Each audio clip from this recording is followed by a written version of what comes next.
Baik, selamat pagi Bapak dosen. Perkenalkan nama saya Raffi Fidistira Zahran dari kelompok 2 kelas JPCA.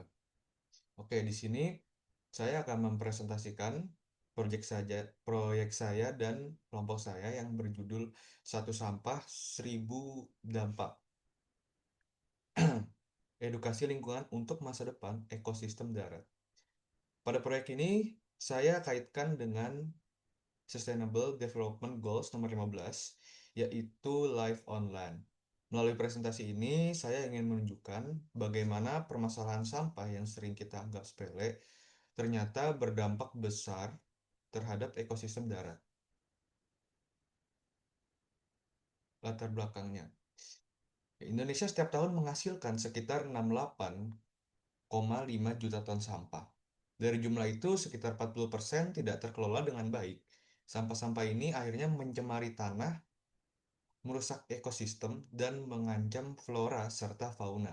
Khususnya sampah plastik yang kita tahu sangat sulit terurai, bahkan bisa ratusan tahun. Kalau dibakar pun justru menghasilkan polusi udara yang berbahaya. Karena itu, menurut saya isu ini sangat relevan dengan SDG 15 yang menekankan pentingnya menjaga dan memulihkan ekosistem darat. Nah, dari sini saya merasa penting untuk mengangkat tema ini sebagai proyek.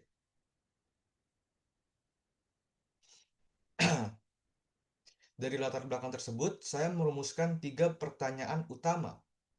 Pertama, apa saja dampak nyata dari sampah sembarangan terhadap ekosistem darat?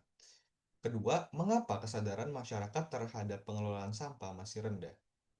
Dan yang ketiga, bagaimana strategi edukasi yang bisa efektif agar masyarakat lebih peduli dan mau terlibat?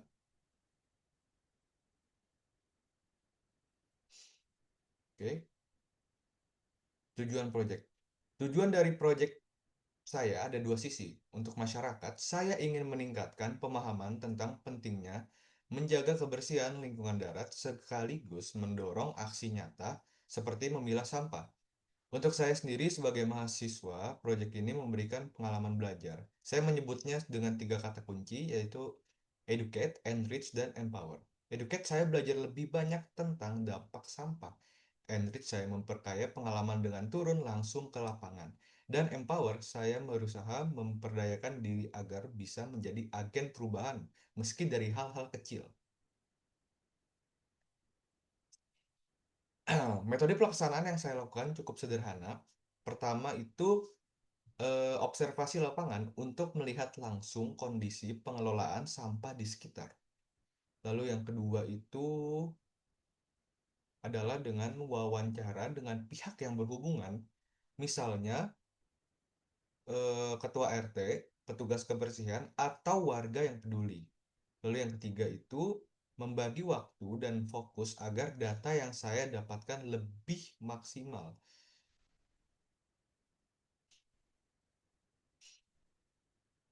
Oke, dalam kegiatan ini saya mulai dengan observasi lapangan untuk memetakan masalah.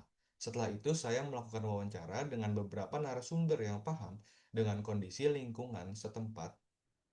Dari hasil itu saya mencoba menganalisis permasalahan dan kemudian merumuskan solusi yang bisa dijalankan secara realistis. Oke, hasil temuannya dari kegiatan ini saya menemukan beberapa hal penting. Yang pertama itu adalah kesadaran masyarakat memang masih rendah. Lalu yang kedua, fasilitas pengelolaan sampah masih minim, terutama tempat sampah terpilah.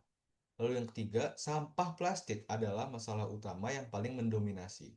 Dan yang keempat, inisiatif lokal sebenarnya sudah ada, seperti bank sampah, tapi sayangnya belum berjalan optimal.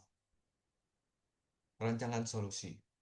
Berdasarkan temuan tersebut, saya menawarkan beberapa solusi. Di antaranya itu adalah membuat poster edukasi, melakukan edukasi langsung maupun digital, mengadakan program One Day Without Plastic, menyediakan tempat sampah terpilah untuk di titik strategis, lalu menghidupkan kembali bank sampah agar lebih aktif, dan melibatkan generasi muda sebagai relawan kebersihan. Saya percaya kalau anak muda terlibat, semangat perubahan bisa lebih cepat menyebar. Oke, kesimpulannya masalah sampah sembarangan masih menjadi tantangan besar di Indonesia. Kesadaran masyarakat masih rendah, fasilitasnya juga terbatas. Tetapi dengan edukasi yang dilakukan terus-menerus, serta adanya kolaborasi dari berbagai pihak, masalah ini sebenarnya bisa diatasi sedikit demi sedikit. Bagi saya, proyek ini memberi pelajaran bahwa pengelolaan sampah bukan sekedar soal bersih atau kotor, melainkan tentang masa depan ekosistem darat yang kita tinggali.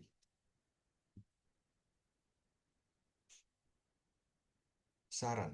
Dari hasil yang saya dapat, ada beberapa saran yang bisa dilakukan. Pertama, yaitu adalah edukasi lingkungan perlu dilakukan secara berkelanjutan, bukan hanya sekali lewat. Lalu yang kedua, bank sampah harus lebih dioptimalkan agar benar-benar membantu masyarakat.